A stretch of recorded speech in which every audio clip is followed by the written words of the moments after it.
कर्नाटकच्या राजकारणात उपमुख्यमंत्री डी.के. शिवकुमार यांची ताकद पुन्हा एकदा अधोरेखित झाली। मुख्यमंत्री पदाची सूत्र हातात आल्यानंतर झालेल्या पहिल्याच विधान परिषद निवडणुकीत काँग्रेसने 7 पैकी तब्बल 5 जागी विजय मिळवलेला आहे आणि विरोधकांना धक्का दिलाय। काय आहे या विजयामागचं राजकारण, बघूया हा रिपोर्ट। कर्नाटक विधान परिषदेच्या 7 जागांसाठी झालेल्या निवडणुकीत काँग्रेसनं दणदणीत कामगिरी करत 5 जागा जिंकल्या, तर भाजपला 2 जागांवर समाधान मानावं लागलं। जेडीएसचा उमेदवार मात्र पराभूत झाला।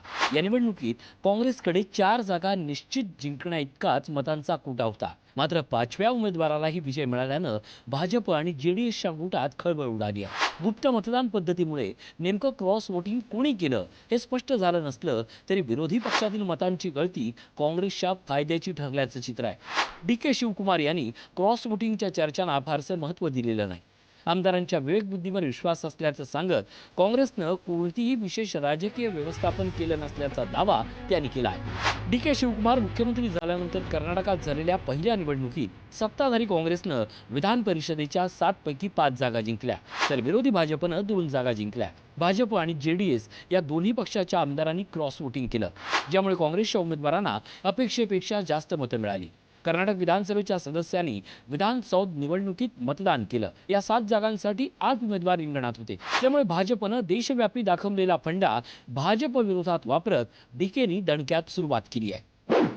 कर्नाटकात काँग्रेसची बाजी। काँग्रेसचे Thippannappa Kamakru, P V. Mohan, D K. Hariprasad, Shivanna B S., Vinay Karthik Prakash. D K. Shivakumar मुख्यमंत्री पदावर विराजमान झाल्यानंतरची ही पहिली मोठी निवडणूक मानली जात होती, त्यामुळे हा निकाल केवळ विधान परिषद निवडणुकीचा नसून कर्नाटकातील काँग्रेस नेतृत्वाच्या ताकदीचा आणि संघटनात्मक पकडीचा चाचणी निकाल मानला जातोय। काँग्रेसच्या या विजयामुळे कर्नाटकातील सत्ताधारी पक्षाचा आत्मविश्वास वाढला असला तरी भाजप आणि जेडीएस मधील मतफुटीचा मुद्दा आता विरोधकांसाठी डोकेदुखी ठरण्याची शक्यता आहे। त्यामुळे विधान परिषद निवडणुकीचा निकाल आगामी राजकीय लढतीसाठी महत्त्वाचे संकेत देणारा मानला जातोय। ब्युरो रिपोर्ट, पुढारी न्यूज।